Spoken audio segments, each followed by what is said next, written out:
은혜 받으실 하나님 말씀은 하박국 3장 2절. 제가 가지고 있는 성경은 1304면에 있습니다. 구약 성경 1304면에 있습니다. 다 찾으셨으면 합독합니다. 시작. 여호와여, 내가 주께 대한 소문을 듣고 놀랐나이다. 여호와여, 주는 주의 일을 이 수년 내에 부응하게 하옵소서. 이 수년 내에 나타내시옵소서. 진노 중에라도 공의를 잊지 마옵소서. 아멘. 우리 오늘 본문의 말씀을 근거로 해서 회복과 같은 제목으로 하나님 말씀 은혜를 나누도록 하겠습니다. 외국인들이 대한민국 서울 땅을 밟게 되면 꼭 빠지지 않고 가보는 곳 중에 하나가 바로 숭례문입니다. 대한민국 국보 1호 남대문이라고 부르는 그곳을 방문하게 되었습니다. 지금은 뭐 새롭게 복원되어지고 더 옛날보다 단장이 되어져서 참 보기가 좋죠. 그런데 그 남대문을 바라볼 때 우리가 기억에 남아있는 아픈 기억이 있습니다. 이 숭례문이 약 지금부터 10년 전쯤에 정신 이상을 앓고 있던 어떤 노인의 그릇된 판단으로 인해서 소실되어지는 그런 일들이 있었습니다. 그러니까 2008년도 2월 10일 저녁 8시경이었습니다. 이때 정신이 온전하지 않은 이 사람이 숭례문에 불을 지름으로 인해서 처음에 2층 누각에서 연기가 나기 시작했어요. 그때 여러분들 장면을 기억하실지 모르겠는데 연기가 모락모락 처음에 났습니다. 소방차 50대가 출동을 해서 연신 물을 뿜어댔어요. 당연히 진화되는 줄 알았죠. 그런데 1시간쯤 지나서 불이 바깥으로 번지는 거예요. 불꽃이 바깥으로 튀는 겁니다. 그러더니 삽시간에 지붕 2층 누각과 1층 누각까지 불이 번져서 우리가 그 장면을 여러분 기억하고 있지 않습니까? 한눈에 하루아침에 무너져 내리는 거예요. 그걸 지켜보고 있던 많은 사람들이, 그리고 국민들이 가슴을 쓸어대면서 가슴을 치면서 절규하고 탄식했던 그런 기억이 우리 가운데 아직도 생생하게 남아 있습니다. 500년 아니 600년 그 이상 되는 그 우리 한민족의 역사가 5시간 만에 한순간에 무너져 내렸어요. 얼마나 참 가슴이 아팠는지 참 많은 사람들이 울었습니다. 안타까워했습니다. 이 소식이 전 세계에 내 외신을 통해 알려지면서 많은 사람들이 이 숭례문을 바라보면서 안타까워하고 탄식하고 그렇습니다. 그런데 이때 많은 사람들이 이 숭례문에 다 불타버리고 이제 시커멓게 죄만 남아있는 그 숭례문을 바라보면서 똑같은 공통된 질문들을 가지게 되었어요. 그게 뭔가 하면 과연 이 남대문이 회복될 수 있을까? 복원이 가능할까? 복원된다면 그것이 과연 600년 역사 우리 한민족의 얼을 담고 있는 그때의 그 남대문인가? 온전히 회복될 수 있을 것인가? 라고 하는 질문을 동일하게 가지고 있었습니다. 어쩌면 오늘 여러분 가운데 이런 질문을 동일하게 가지고 이 자리에 앉아있는 분들도 계실지 모릅니다. 최근에 우리의 가정이 흔들리고 있는 사람들, 내 일터가 흔들리고 관계가 흔들리고 자녀와 부모의 관계가 흔들리고 여러 가지 문제들로 인해서 내 마음이 흔들리고 있는 분들이 있습니다. 그럴 때 우리가 오늘 말씀을 붙들어야 돼요. 과연 그 옛날처럼 우리 가정이, 내 일터가, 나의 믿음이, 나의 모습이 무너진 영역들이 회복될 수 있을 것인가? 예수님 오시기 600년 전에 이런 질문을 가지고 하박국 선지자가 지금 이 질문을 가지고 하나님 성전 앞에 나아가서 엎드렸습니다. 그리고 하나님께 이런 기도를 드린 거예요. 그것이 바로 오늘 읽었던 하박국 3장 2절 말씀입니다. 이 본문 전체의 내용이에요. 자, 우리 다시 한번 3장 2절 말씀을 우리가 읽어보겠습니다. 합독합니다. 시작. 여호와여, 내가 주께 대한 소문을 듣고 놀랐나이다. 여호와여, 주는 주의 일을 이 수년 내에 부응하게 하옵소서. 이 수년 내에 나타내시옵소서. 진노 중에라도 공의를 잊지 마옵소서. 여기 이런 대목이 나와요. 부응케 하옵소서. 부응케 하옵소서. 우리 한번 따라해 보겠습니다. 부흥케 하옵소서. 부흥케 하옵소서. 자, 우리가 이 부흥이라는 단어를 사용할 때 교회가 부흥했다, 교회 성도가 숫자가 늘었다, 교회가 새롭게 건축하고 더 많은 사람들이 모였다, 이런 의미로 우리 부흥이라는 의미를 많이 사용하고 있지만, 성경에서 말하고 있는, 가르치고 있는 이 부흥이라고 하는 의미는 그런 뜻이 아닙니다. 다른 의미에서 가장 가까운 이 부흥이라는 뜻을 우리가 살펴보면 오히려 영어 성경이 잘 번역을 해놨어요. 그게 뭐냐면 리바이브. 뭡니까? 다시, 바이브, 생기를 넣는다는 거예요. 다시 생명을 주입한다는 거예요. 이것이 리바이브입니다. 부흥입니다. 정확하게 표현하면 회복이에요. 회복이 참된 부흥이다. 그래서 오늘 말씀을 통해 여러분들이 하나님께 이런 기도를 드리셔야 돼요. 하나님, 회복시켜 주십시오. 과거에 무너졌던 그런 심령 가운데 다시 한번 새로운 생명의 역사를 부어 주십시오. 이런 믿음의 기도가 있기를 주님의 이름으로 축원합니다. 여러분 가정 가운데, 일터 가운데, 삶 가운데 이런 회복의 역사가 일어나기 위해서 우리는 어떤 기도를 드려야 하는가? 하박국 이 기자가, 하박국이 우리가 어떻게 기도할 것인가, 그것을 가르치고 있는 것이 하박국입니다. 진정한 회복을 원한다면 여러분의 삶이, 여러분의 일터에, 그리고 관계가 남편과 혹은 자녀와 내 삶에 얽히고 설켜 있는 문제들에 정말 새로운 생명이 임하기를 원한다면 첫 번째 여러분들이 이 기도를 하셔야 돼요. 3장 2절 말씀에 보면 하나님의 궁율이라는 말이 등장해요. 하나님의 궁율. 한번 따라해 봅시다. 하나님의 궁율. 하나님의 궁율. 궁율이 뭐예요, 여러분? 불쌍히 여기는 거예요. 쉽게 얘기해서. 그렇죠? 자, 3장 2절 마지막 부분에 보면 대조적인 두 개의 단어가 등장을 합니다. 그게 뭔가 하면 진노 중에라도 궁율을 잊지 마옵소서. 진노와 궁율이에요. 지금 이스라엘 백성들이 처한 상황이 진노 중입니다. 그런데 궁율이라는 말이 나와요. 하박국은 이 민족사에 지금 불가피하게 피할 수 없는 이 진노를 인정하고 있다라고 하는 것을 우리가 짐작할 수가 있습니다. 주전 600년경 지금 이 하박국이 이 고백을 하고 있는 이 당시는 이 유대라고 하는 나라가 갈대아 혹은 바빌로니아라고 하는 이 이방 민족에게 철저하게 지금 침략당하고 질밟히고 있던 때였습니다. 민족이 망해가고 있어요. 멸망당하고 있어요. 나라가 망하면 다 망하는 거잖아요. 가정도 망하고 일터도 망하고 아무것도 소용없는 거예요. 이때 이 절체절명의 위기 가운데 하박국 선지자가 성전 앞에, 하나님 앞에 엎드려 있는 겁니다. 엎드려서 뭐라고 하는가? 우리 1장으로 한번 넘어가 봅시다. 1장으로 가면 1장 3절을 한번 보십시오. 성전에 엎드려서 하나님께 지금 항변하고 있어요. 1장 3절 말씀 합독합니다. 시작.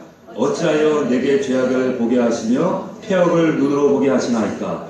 겁탈과 강포가 내 앞에 있고 변론과 분쟁이 일어났나이다. 자, 아멘.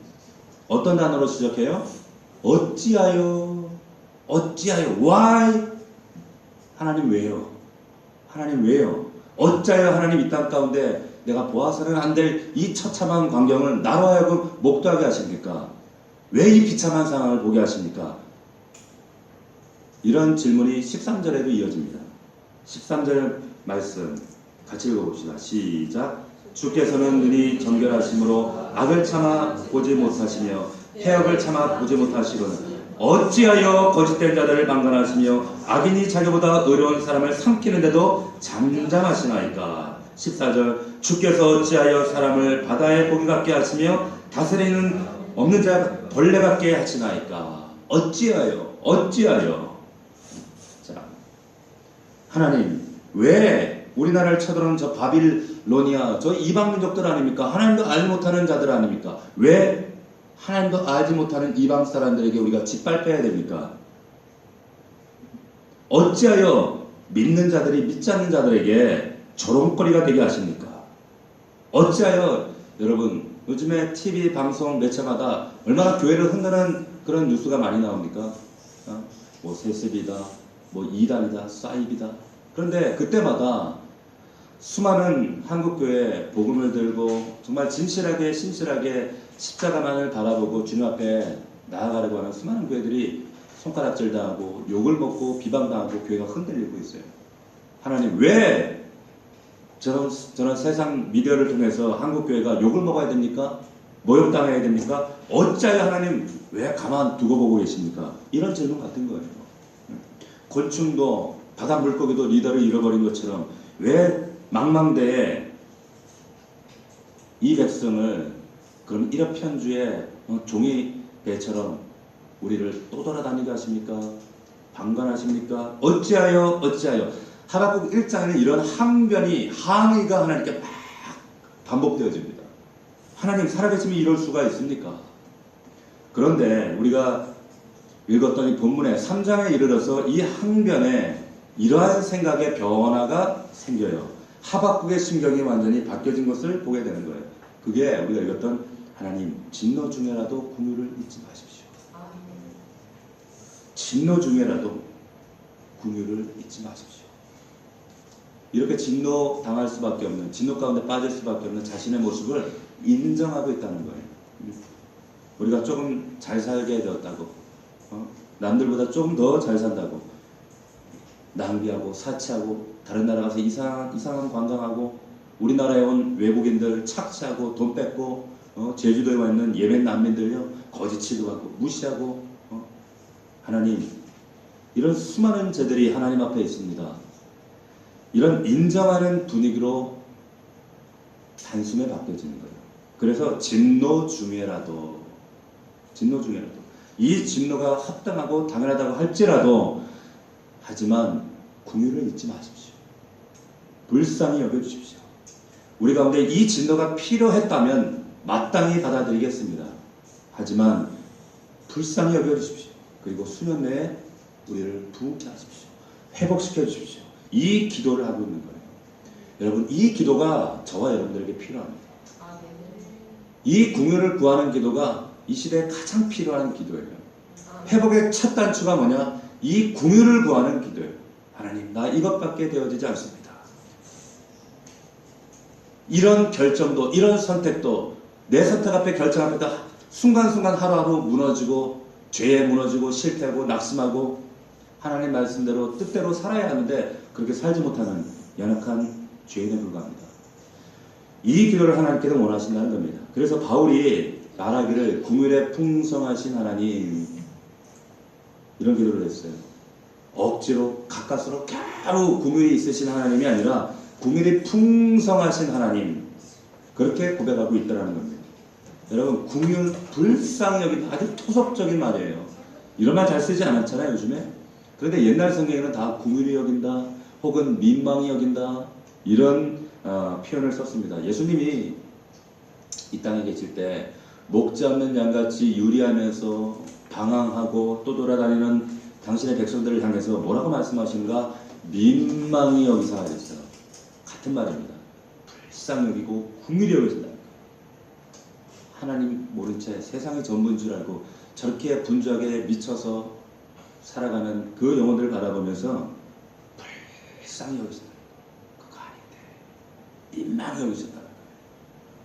우리가 늘상 여는 이 주기도문 주님께서 가르쳐준 기도 이게 주의 기도가 아니라 사실은 우리에게 필요한 기도예요. 마찬가지로 지금 이 하박국의 기도 긍휼을 구하는 기도 이 기도가 회복을 위해서 가장 우리에게 필요한 첫 번째 기도입니다. 긍휼을 구하는 기도. 제가 어렸을 때 아직도 제 귀에 생생하게 남아있는 저희 어머니의 기도가 있습니다. 저희 아버지 일찍 돌아가시고 참 여자의 몸으로 혼자 남매들 키우는 게 얼마나 참 이 광야 같은 세상에 참 어려운 일이었겠습니까? 지금도 어렵지만 뭐 옛날은 더했죠. 그런데 제 어머니가 매일 밤마다 보따리 들고 교회 가서 기도하시고 간혹 제가 교회를 따라가면 저는 뭐 가서 뭐 제가 기도를 하겠어요? 이제 머리맡에 누워서 이제 장의자 옆에 누워서 기도를 하다 보면 어머니 기도 소리가 귀에 들려요. 그 기도에 뭐라고 말씀하시냐면 항상 저와 저희 누님을 필리핀에 지금 선교사로 나가 계시는 저희 누님에 대한 기도예요. 근데 그 기도가 뭐 유창하지도 않아요. 복잡하지도 않아요. 아버지여 불쌍히 여겨주이소. 하나님여 우리 창규이 불쌍히 여겨주이소. 도와주이소. 그거예요. 들리는 말은 그거예요. 나머지 다 방언이었기 때문에 못 알아듣고 다 불쌍히 여겨주이소. 그 기도였어요. 근데 이 기도가 여러분 자식을 살려요. 가정을 살립니다. 이 나라 이민족을 살려요. 하나님 불쌍히 여겨주십시오. 기도 다른 거 없어요. 이 기도가 전부예요. 이 기도에 하나님이 심장이 두근거리신다는 거예요. 하나님이 일하신다는 거예요. 소경 바디메오가 예수님께서 지나가신다는 얘기를 들을 때 다윗의 자손 예수여 나를 불쌍히 여겨주소서. 그 기도예요. 그 기도에 가던 발걸음을 돌이키시는 거예요. 그 기도에 하나님의 마음이 움직이시는 겁니다. 여러분 그 바리새인들의 기도를 여러분 들어보십시오. 결국에 자기 피할 기도였어요. 나는 토색하지 않고 간음하지 않고 누군가 착취하지 않고 이 세례와도 같지 않습니다.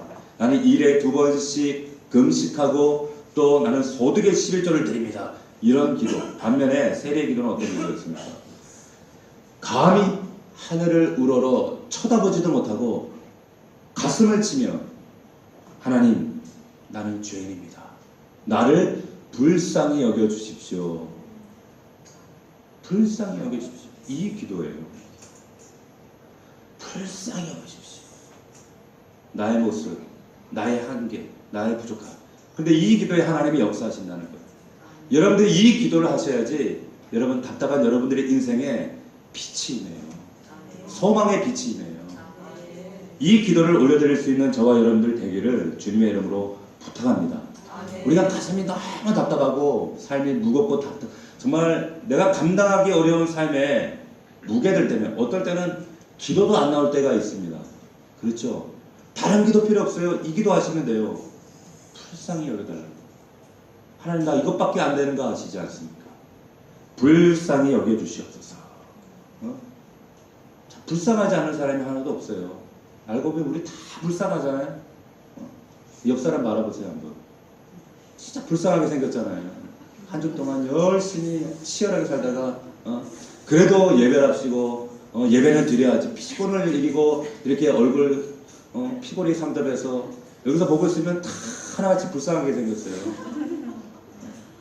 우리 서로 좀 불쌍히 여겨줍시다. 궁휼히 여기세요. 그런데 여러분 이 기도가 능력이 있다는 거예요. 이 기도가 가정을 살리고 여러분을 살리고 우리 일터를 회복시키고 여러분들의 믿음을 회복시킨다는 거예요. 이게 리바이브예요. 새로운 생명을 주신다는 거예요. 이것이 부흥과 회복의 시작입니다. 두 번째 회복을 위해서 우리가 하나님의 궁유를 간구하는 기도. 두 번째는 하나님만을 기뻐하는 거예요. 하나님만을 기뻐하겠습니다라고 하는 고백, 간구입니다. 3장 18절 한번 우리가 읽어보겠습니다. 3장 17절, 18절 두 절을 우리가 노래로 우리가 잘 알고 있는 고백이죠. 그런데 실제로 이것이 하박국의 마지막 부분에 보면 이렇게 되어 있어요. 이 노래는 지휘하는 사람을 위하여 내 수금에 맞춘 것이다. 노래예요. 실제로 노래입니다. 17절, 18절을 합독합니다. 시작. 비록 무화과나무가 무성하지 못하며 포도나무에 열매가 없으며 감람나무에 소출이 없으며 밭에 먹을 것이 없으며 우리의 양이 없으며 외양간에 소가 없을지라도 나는 여호와로 말미암아 즐거워하며 나의 구원의 하나님으로 말미암아 기뻐하리로다. 아멘. 할렐루야. 이 고백이 저와 여러분의 고백이 되시기를 주의 이름으로 축원합니다. 하나님 때문에 기뻐하겠다는 거예요. 여러분, 이것이 그리스도인이 살아가는 비결이에요. 기독교의 비밀입니다. 세상 사람들은 절대 알 수 없는 비밀이 여기 있는 거예요. 3장 17절 이 하박국서를 읽다 보면 이 3장 17절에 이르러서 이제 절정에 도달합니다. 지금 앞서 말씀드린 것처럼 바빌로니아라고 하는 바벨론의 침략을 당하고 있어요. 나라가 기울어져 가고 있어요. 덕탈과 강포가 횡행하고 있어요. 자, 이런 상황에서 어떻게 농사가 되어져요? 당연히 농사가 안 되니까 포도원에 포도 따는 일도 시원찮고 감람나무 소출도 없고 양들도 이제 다 죽고 없고 지금 이 고백이에요. 그 고백을 하고 있는 겁니다. 요즘 말로 바꾸면 지금 벌이도 시원찮고 월급은 자꾸 줄어들고 그리고 회사에서 자꾸 퇴직하라고 하고 은행에 잔고 펀드는 떨어지고 먹고 살기가 너무 힘들고 이런 상황 가운데 우리의 인생이 점점 기울어져가고 어두워지고 캄캄해져가는 이런 상황 가운데 이런 절박한 순간, 이런 깜깜한 순간, 모든 것을 잃어버리고 빼앗기는 이 순간 참으로 놀라운 하박국 선지자의 고백이 등장을 하는 거예요. 그 고백이 뭡니까? 우리가 읽었던 18절에 나는 그런데 여호와로 말미암아 즐거워하며 나의 구원의 하나님으로 말미암아 기뻐하리로다. 여러분, 누구 때문에 기뻐해요? 지금? 하나님 때문에 기뻐해요. 근데 옛날에는 뭐 때문에 기뻐했어요? 뭐 때문에 기뻐했어요? 옛날에는 무화과나무 때문에 기뻐했어요. 옛날에는 포도나무 때문에 기뻐했잖아요. 옛날에는 감람나무, 밭의 소출, 양떼들, 소떼들 늘어나는 그 재미 때문에 잘 나가는 사업 때문에 기뻐하고 즐거워하고 자식들이 공부 잘해서 좋은 학교 가면 그것 때문에 기뻐하고 그런데 지금은 반대예요. 반대 상황이 됐어요. 그런데 이제는 그것과 상관없이 여호와 하나님으로 말미암아 하나님 때문에 기뻐하겠다. 이것이 기독교의 비밀이에요. 옛날에는 하나님 수단이었죠. 이렇게만 해주면 하나님 이렇게 할게요. 그런데 목적으로 바뀌었어요. 수단이 목적으로 바뀌었어요. 옛날엔 신념이었어요. 그런데 이제는 신앙이 되었어요. 나를 향하신 하나님의 거룩한 소명이 있는데 그것을 거절하고 내게 주신 이 선물 보따리만 움켜쥐고 살았었는데 이제는 하나님이 내 인생의 거룩한 부르신 목적 대상이 되실 거예요. 여러분, 여기 등장하는 무화과나무, 포도나무, 감람나무, 양떼, 소떼, 염소떼 여러분 우리에게 하나님 주신 선물임에 틀림없습니다. 필요한 거예요. 그런데 여러분 잘 들으셔야 돼요. 우리가 하나님의 허락하신 그 선물 보따리를 붙잡고 그 선물을 따먹다가 엔조이 하다가 그런데 하나님 주신 그 선물에 너무 빠져있는 나머지 하나님을 잊어버리고 망각할 때가 많다는 거예요. 많다는 겁니다. 금요일마다 우리가 사사기 말씀을 나누는데 이스라엘 백성들이 끊임없이 그렇게 하나님 주신 선물만 엔조이하다가 하나님을 망각해요. 그 순간에 하나님 주신 허락하신 여러분들 삶 가운데 허락되어진 그 선물 보따리조차 우상이 될 수 있다는 거 아세요? 우상이 됩니다. 우상이라고 하는 것은 뭐 부처상, 불상 갖다 놓은 그게 우상이 아니라 하나님과 여러분 사이에 끼어 있는 것, 그것 때문에 하나님이 보이지 않고 하나님을 더 사랑할 수 없게 만드는 그게 우상입니다. 이 우상을 제하시려고 하나님은 바빌론을 사용하세요. 그것 때문에 하나님 사랑하는 일에 방해가 돼요. 그것 때문에 하나님 앞에 나오는데 방해가 돼요. 우상 될 수 있어요. 우상 내가 좋아하는 것, 내가 지금 기뻐하고 있는 것, 내 관심이 하나님보다 더 앞서 있는 것. 여러분 껍데기 때문에 진짜 은혜를 모르시겠어요? 성경에 보면 이런 말씀이 등장해요. 부모와 처자식과 형제와 자매 심지어 내 목숨까지 미워하지 않으면 내 제자가 될 수 없다. 다시 말하면 진짜 그리스도인이 될 수 없다. 이 말씀을 곡해해요. 와, 예수 믿는데 뭐 다 버려야 돼 그러면? 이렇게 포기할 게 많아? 아니 부모지 시작하는 천륜도 저버려야 돼? 이런 거 다 포기하고 거절해야 된다. 아 이래가지고 어떻게 신앙생활하나? 그런 말씀이 아니에요. 이렇게 곡해해서 그릇된 헌신을 요구하시는 분들도 있어요. 그런 말씀이 아니에요. 오해하지 마십시오. 이건 문자적으로 그런 의미가 아니라 여러분 부모, 처자식, 그리고 형제, 자매 심지어는 내 목숨까지 얼마나 소중한 것들입니까?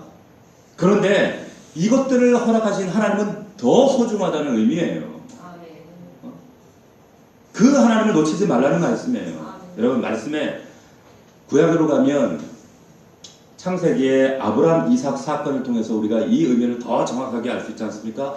그 오랜 세월 고대하고 기다려서 하나님이 아들을 주었어요. 품에 안겨줬어요. 찬양하고 감사했겠죠. 얼마나 기뻤어요. 그 아들을 끌어안고 우르르 까꿍하면서 그 수많은 그 시간들 이제는 자식 키우는 재미에 어느 날부터 하나님을 잊어버리기 시작했어요. 자식 이삭을 끌어안고 있으면서 그 자식 커가는 모습에 하나님을 잊었어요. 하나님이 갑자기 요구하세요. 야, 그 독자 나한테 바쳐라.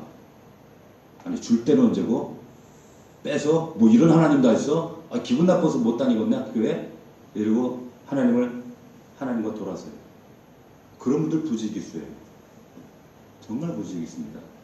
그런데 이 아브라함이 그 믿음이 귀한 이유는 그 마지막에 욥과 같은 신앙 고백으로 하나님 앞에 더 나아가요. 그 자리가 모리아산이죠. 어떤 고백을 했냐면 욥이 이런 고백을 했죠. 주신 자도 여호와시요 취하신 자도 여호와시오니 여호와의 이름의 찬송을 받으실지리이다. 이 고백으로 모리아산 가서 칼을 들어 이삭의 목을 딱 내리치는데 하나님이 스톱 하신단 말이에요. 스톱! 알았어. 내가 사실 원하는 건 네 독자 이삭이 아니라 바로 너야 너. 너와 나 사이에 어떤 것도, 심지어는 네 독자 이삭이라도 어떤 것도 너와 나 사이에는 끼어서는 안 돼. 들어올 수 없어. 너의 인생에서 가장 소중한 것은 바로 여호와 하나님 나야 나. 난 이것을 너에게 말해주고 싶었던 거야. 이 사건이 모리아 사건이에요. 여러분의 인생 가운데 반드시 하나님이 이 시험을 하신단 말이에요. 여러분, 하나님 주신 선물 때문에 기뻐하십니까? 아니면 하나님 때문에 여러분들이 기뻐하십니까? 여전히 선물 보따리를 기대하고 계세요? 하나님 그 자체가 너무 좋아서 기뻐서 하나님을 사랑하는가? 내 마음대로 어쩔 때는 그 선물이 내 뜻대로 안 주어져서 하나님을 원망하지 않는가? 제가 가끔 이제 우리 아이들이 밖에 있다 보면 이제 전화가 와요. 저희 사모가 저한테 전화 와서 뭘 사가지고 들어오라 그래요. 뭐 아이스크림 아니면 우리 아들은 늘 피자예요. 그러니까 제가 저희 아내와 함께 늘 교회나 밖에 있는 시간이 많다 보니까 잘 챙겨주지 못하니까 늘 치근한 마음이 있어요. 미안한 마음이 있어요. 우리 아들, 딸들한테. 그러니까 뭐 피자 사다 주세요. 그러면 하루 종일 이게 머리에서 맴돌아요. 그래, 얘들한테 피자 사갖고 가야지. 꼭 피자 사갖고 가야지. 근데 피자가 왜 이리 비싸요? 예? 한 판이 무슨 뷔페값보다 더 비싸. 그런데 감사하게도 저 동네에 저기 있잖아요. 어정 쪽에 가면 아주 맛있고 저렴한 피자, 한 판 값으로 한 4판을 살 수 있는 일명 피자 학교라고 하는 그런 피자가 있는데 그걸 이제 사러 가요. 그러면 또 가면 항상 사람이 많아요. 한참 한 3, 40분을 기다려야 돼. 그래도 피자를 4판을 사가지고 3판, 보통 한 3판, 컨디션이 좋을 때 4판 사가지고 그냥 들고 간단 말이에요. 들고 가면 우리 아이들이 얼마나 좋아 기다렸겠어. 그 엄마 아빠를, 그 피자 사오는 엄마 아빠를 기다리는 게 피자를 기다리는 거지. 예. 딱 들어가면 평상시에는 나와서 인사도 안 하는 것들이 나와서 이제 인사한단 말이에요. 인사가지고 엄마 다녀오셨어요? 아빠 다 피자를 덜 사고 가요. 그럼 우리가 이제 옷 벗고 있으면 우리 아들 엄마 그 아들 딸들이 성질이 급해가지고 벌써 그때부터 먹어도 돼요? 먹어요? 그런단 말이에요. 야놈 새끼들아 좀 같이 먹자. 나도 배고프거든. 좀 같이 먹자. 그런단 말이에요.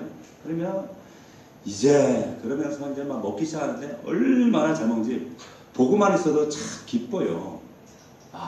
이런 얼마 안 되지만 이 피자 한 판 사줄 수 있는 은혜 주신 것도 감사하고. 근데 얘네들은 뭐 고맙다 감사하다 그런 거 없어요. 먹기 바빠요. 열심히 먹어요. 참 제가 그걸 보면서 야 너한테는 피자가 소중하냐 엄마 아버지가 소중하냐. 너희들 엄마 아버지가 없으면 야, 피자가 국물이라도 있는 줄 알아? 그런다. 속으로. 그런데 우리가 하나님과 관계를 맺을 때 신앙생활 할 때 이렇게 신앙생활해요. 하나님 그분 자체보다 하나님 감춰두신 선물 보따리에 관심이 많은 거예요. 저 선물 보따리는 언제 주실라나? 언제 풀어주실라나? 거기에 집중돼가지고 하나님을 망각해버려요. 잊어버려요. 우리가 신앙생활의 본질을 회복한다는 의미는 부흥한다라고 하는 의미는 바로 하나님과의 관계 속에서 이 본질을 회복하는 거예요.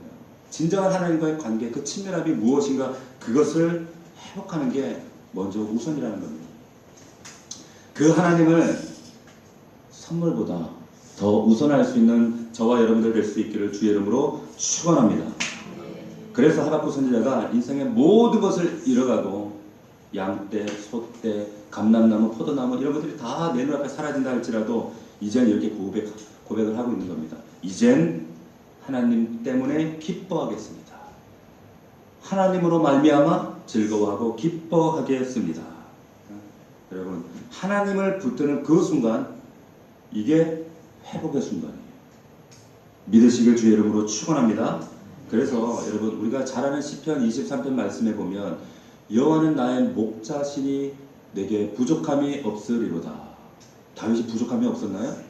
평생을 쫓기고 사울의 핍박과 광야의 굶주림과 결핍과 결핍의 연속이었잖아요. 그런데 무슨 부족함이 없어요? 근데 왜 그런 고백을 하고 있습니까? 여호와 하나님이 나의 목자가 되시면 실제 현실의 삶은 부족하다 할지라도 결핍이 있다라고 할지라도 그런데 나는 부족함이 없습니다. 자유한 인생입니다. 이런 고백을 하게 된다는 거예요. 세상 사람들이 이걸 납득할까요? 이해할까요? 이것이 바로 우리 믿음의 비밀이에요. 기독교의 비밀이에요. 이런 하나님 여러분들 꼭 누릴 수 있기를 주의 이름으로 축원합니다. 그러니까 우리가 일희일비하지 않아요. 이 세상사 때문에 내 삶에, 여러분 삶에 어디에 초점이 가 있습니까? 다 잃어도요, 하나님 놓치면 다 잃은 거 아니에요. 그런데 다 얻어도 하나님 잃으면 다 잃은 겁니다. 세 번째입니다.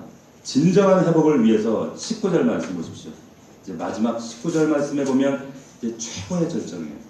같이 합독합니다. 시작. 주 여호와는 나의 힘이시라. 나의 발을 사슴과 같게 하사 나를 나의 높은 곳으로 다니게 하시리로다. 이 노래는 지휘하는 사람을 위하여 내 숨에 맞춘 것이다.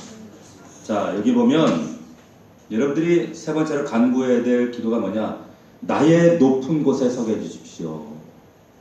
나의 높은 곳. 여기 18절 우리 말씀에 보면 하나님 때문에 이제 기뻐하겠습니다. 근데 이때부터 달라져요. 우리의 삶이 어떻게 달라진가? 이제 19절에 나의 그 하나님이 나의 힘이 되시고 나의 발을 사슴과 같게 하세요. 사슴과 같게 하세요. 그래서 어느 순간 높은 곳에 세우십니다. 여러분, 이 사슴 하면 여러분 어떤 이미지가 떠오르세요? 녹용? 사슴피? 난 사슴피 먹는 사람 봤는데 진짜 보고 나서 그 사람을 상종을 안 했어요. 피를 먹는데 입을 벌게 가지고 그거 좋다고. 참. 사슴? 그런 거예요? 그게 아니죠. 여러분, 사슴 하면 지금 하박국 전체 구조가 이 사슴이 뛰어다녀요.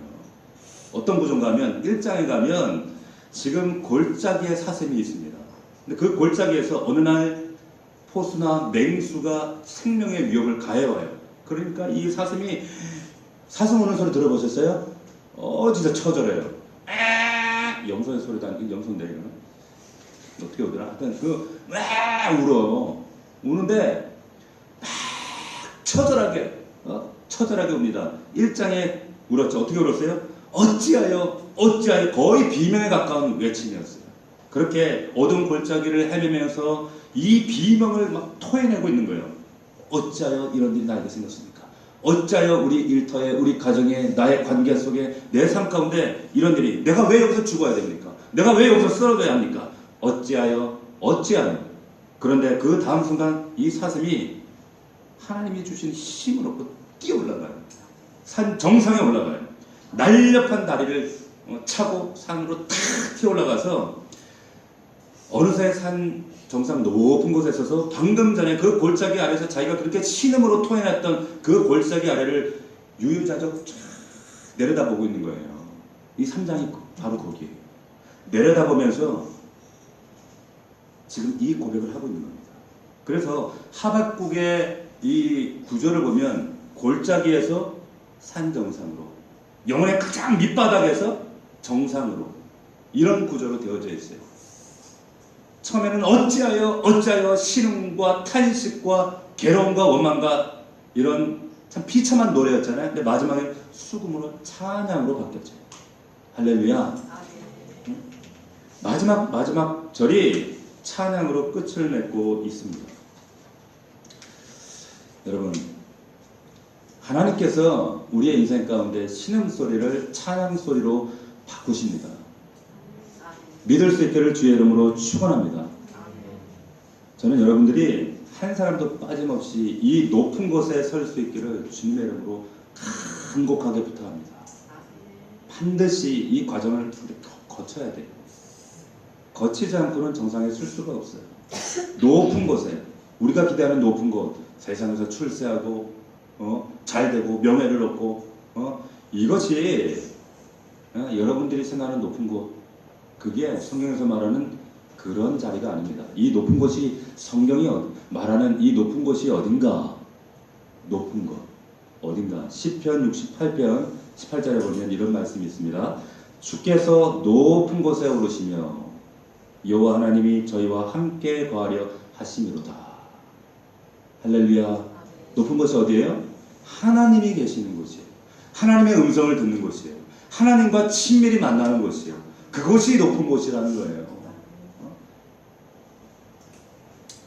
그 높은 곳에서 하나님을 만나고 하나님을 누리고 그 하나님이 기대하시는 모습으로 변화되어지는 여러분들이 될 수 있기를 주의 이름으로 축원합니다.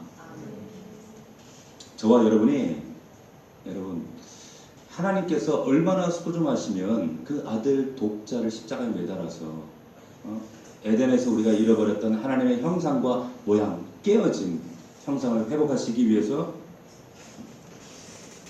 그 아들을 십자가에 달아 죽으셨어요. 여러분들의 형상이 주님 만나기 전에 얼마나 훼손되고 깨어지고 무너진 줄 아세요? 마치 숭례문이 한순간에 확 무너져서 까만 잿더미가 된 것처럼 하나님을 알기 전에, 만나기 전에 여러분들 모습은 다를 바가 없었어요. 똑같았어요. 근데 그 아들 예수 그리스도 이 땅에 보내셔서 처참하게 깨어졌던, 망가졌던 우리의 모습, 그 모습을 유리하고 방황하는 우리의 인생을 하나님이 그 아들 예수를 통해서 회복시키시는 거예요. 그 아름다운 에덴의 형상으로 회복시키시는 거예요. 그래서 그 아들을 십자가에 달았어요. 그 예수 그리스도가 여러분들을 바라보시면서 민망히 여기세요. 긍휼히 여기신다는 거예요. 불쌍히 여기신다는 거예요. 그리고 그 누구보다도 여러분들의 회복을 간절히 바라고 계시다는 거예요. 여러분, 예전에 컴패션이라는 영화 있었죠? 이 긍휼이 바로 컴패션이에요. 고통, 긍휼. 컴패션의 의미가 뭡니까? 함께 패션, 고통을 함께 한다는 거예요. 하나님이 아들이신 예수 그리스도가 여러분들의 그 망가진 형상을 치유하기 위해서, 회복하기 위해서 고통을 함께 하신다는 거예요. 함께 하신다. 여러분, 이게 십자가입니다. 이게 십자가예요. 그 십자가에 피 흘린 그 제3의 사건을 통해서 여러분들의 형상이 회복되어졌습니다. 깨끗하게 씻어졌어요. 자유하게 되었어요. 그런데 또 옛날의 모습들로 망가지고 무너져가고 있어요. 오늘 말씀을 통해서 여러분의 인생과 영혼 가운데 진정한 회복이 경험될 수 있기를 주의 이름으로 축원합니다. 저 높은 곳에 설 수 있기를 주님의 이름으로 축원합니다. 하나님의 모습으로 바뀌어질 수 있기를 주님의 이름으로 축원합니다. 우선은 골짜기 밑으로 내려가야 돼요. 그 밑으로 내려가서 처참한 여러분 자신의 실상을 발견하셔야 돼요. 거기서 회복이 시작돼요. 그리고 그곳에서 하나님 나를 불쌍히 여겨주십시오. 이 강구가 시작돼야 돼요. 이게 회복의 시작이에요. 그럴 때 긍휼하심을 얻고 진짜 리바이벌이 일어나요. 회복이 일어납니다. 이런 하나님, 이런 주님, 이런 회복의 역사를 허락하시는 그 하나님을 여러분들 가정과 삶 가운데 반드시 누릴 수 있기를 주님의 이름으로 축복합니다. 자, 우리 앞서 불렀던 찬양을 함께 불렀으면 좋겠습니다. 우리 약할 때 강함 대신에 우리 이 찬양을 한번 믿음으로 선포하고 고백하고, 하나님 나를 불쌍히 여겨주시옵소서, 긍휼히 여겨주시옵소서. 하나님, 나 이렇게 약하고 부족한 것 주님 아시지 않습니까? 사람 말 한마디에 좌절하고 혈기내고 무너지고 주님과 등지고 하나님 허락하신 선물 보따리에 내 생각 관심이 빼앗겨서 거기에 함몰되어서 하나님을 망각하고 살아가는 이렇게 연약한 존재가 바로 납니다. 주님, 나를 붙드시옵소서, 나를 회복시켜 주시옵소서. 하나님께서 요구하시는 그 믿음의 정상에 서기 원합니다. 나를 새롭게 빚어주시옵소서. 우리 이 찬양 주님께 고백드리고 함께 기도하겠습니다. 약할 때 강함 대신에, 약할 때 강함 대신에 나의 보배가 되신 주 나의 모든 것, 주 안에 있는 보물을, 주 안에 있는 보물을 나는 포기할 수 없네. 주 나의 모든, 우리 다시 한번 고백합시다. 약할 때 강함 대신에, 약할 때 강함 대신에 나의 보배, 진정한 보배니까 주 나의 모든 것, 주 안에 있는 보물을, 주 안에 있는 보물을 나는 포기할 수 없네. 주 나의 모든 것, 예수 어린 양, 예수 어린 양, 존귀한 이름, 예수 어린 양, 존귀한 이름. 십자가 제사하셨네, 십자가 제사하셨네. 주님의 이름 찬양해. 주 나의 모든 것, 쓰러진 나를 세우고, 쓰러진 나를 세우고 나의 빈잔을 채우네. 주 나의 모든 것, 예수 어린 양, 예수 어린 양, 존귀한 이름. 우리 진심으로 선포합시다. 예수 어린 양, 존귀한 이름, 예수 어린 양, 예수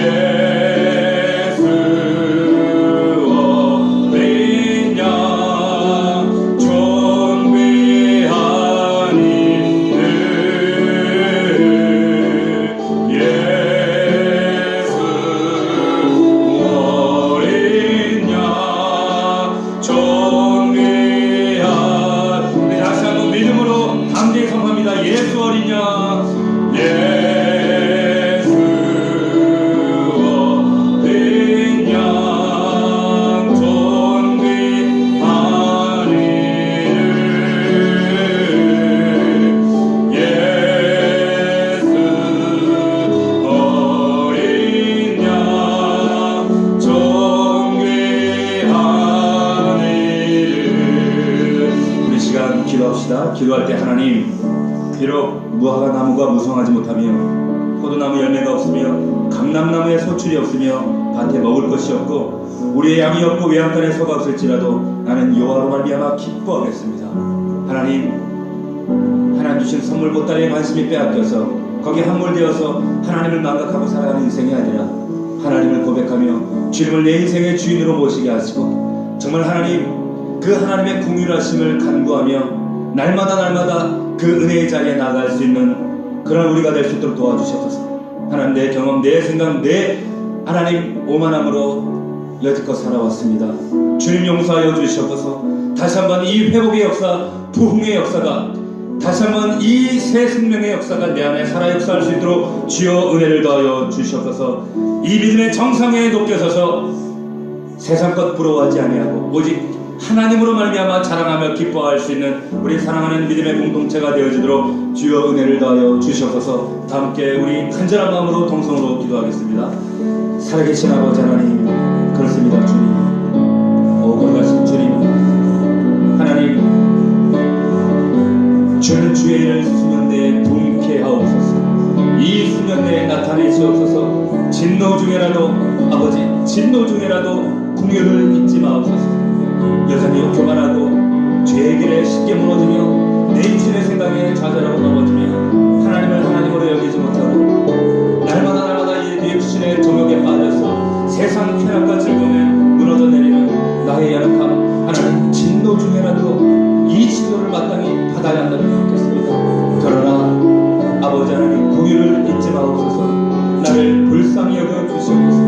나의 연약함과 권고함과 아버지 내 삶이 얼마나 연약한지 주님이 아십니다. 하나님 아버지께서 아시지 않습니까? 나의 영혼을 붙들어 주시옵소서. 하나님 나를 긍휼히 여겨 주시옵소서. 불쌍히 여겨 주시옵소서. 하나님 회복케 하옵소서. 하나님 나를 부흥케 하여 주시옵소서. 살아계신 주님, 내 삶에 아버지 많은 만족된 삶이 없을지라도 결핍과 아버지 궁핍함과 어려움이 가득할지라도 그럼에도 불구하고 나는 여호와로 말미암아 즐거워하며 나의 구원의 하나님으로 말미암아 기뻐하리로다. 나의 하나님으로 말미암아 기뻐하는 인생 되게 하시고 하나님 한 분만으로 만족할 수 있는 복된 인생이 되어지도록 주여 역사하여 주옵소서. 나를 나의 높은 곳으로 다니게 하여 주옵소서. 하나님, 이 믿음의 고백대로 내 삶의 높은 곳에 나를 세워주셔서 하나님을 기뻐하며 찬양할 수 있는 복된 인생 되어지도록, 비록 나의 삶의 시름과 고통과 아픔으로 씨름하는 그런 노래였지만 이제 하나님 이 하박국의 고백대로 내 삶의 궁극적인 노래는 찬양이 되게 하시고 감사가 되어질 수 있도록 주여 나를 축복하시고 우리 가정과 일터와 삶을 은혜를 더하여 주옵소서. 하나님 내게 은혜를 더하여 주옵소서. 말씀이 나를 살립니다. 이 말씀으로 살게 하여 주시옵시고 본과 피곤한 인생 이 예수 그리스도의 능력과 힘으로 살아갈 수 있도록 진리로 살아낼 수 있도록 주여 축복하여 주옵소서. 아버지 하나님 감사합니다.